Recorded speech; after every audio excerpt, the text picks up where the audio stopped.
வணக்கம். இப்போ நீங்கள் பார்த்துட்ருக்க வீடியோ ஒரு மாஸ்டர் பரோட்டா ரெடி பண்ணிகிட்ருக்கார் பார்த்தீங்களா. எதுக்காக இந்த வீடியோ நான் இப்போ போடுறேன்னா, இந்த கான்செப்டில் உங்களுக்கு பரோட்டா நீங்கள் ரெடி பண்ண தெரியும் அப்படின்றவங்க நீங்கள் எங்களை காண்டாக்ட் பண்ணலாம். சிங்கப்பூரில் ஜாப் வேக்கன்சி இருக்குது, சரிங்களா. இது ட்ரைனிங் கொடுத்துட்ருக்காங்க, இப்படி தான் போடணுன்னு சொல்லிவிட்டு.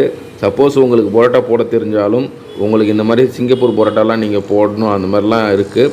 அது இங்கேயே உங்களுக்கு ட்ரைனிங் கொடுப்பாங்க. உங்களுக்கு சிங்கப்பூரில் ஜாப் வேணும்னா நீங்கள் எங்களை காண்டாக்ட் பண்ணலாம். எங்களோட காண்டாக்ட் நம்பர் நாங்கள் டிஸ்கிரிப்ஷனில் தரோம். உங்களோட ஃப்ரெண்ட்ஸ் ஃபேமிலி யாராக இருந்தாலும் நீங்கள் இந்த வீடியோ ஷேர் பண்ணுங்கள். அவங்களுக்கும் இது கண்டிப்பாக இந்த வீடியோ ரொம்ப யூஸ்ஃபுல்லாக இருக்கும். இப்போ பரோட்டா மாஸ்டருக்கு சிங்கப்பூரில் டிமாண்ட், அவங்களுக்கு ஆள் எடுத்துகிட்ருக்காங்க. உங்களுக்கும் தெரிஞ்ச ஏதாவது பரோட்டா மாஸ்டர்லாம் இருந்தாங்கன்னா, அவங்களுக்கு வேறு ஏதாவது சமையல் பற்றி தெரிஞ்சாலும் நீங்கள் எங்கள் வாட்ஸ்அப்பில் மற்ற டீட்டெயிலாம் சென்ட் பண்ணுங்கள். இந்த வீடியோ உங்களுக்கு யூஸ்ஃபுல்லாக இருக்கும்னு நினைக்கிறேன். நன்றி.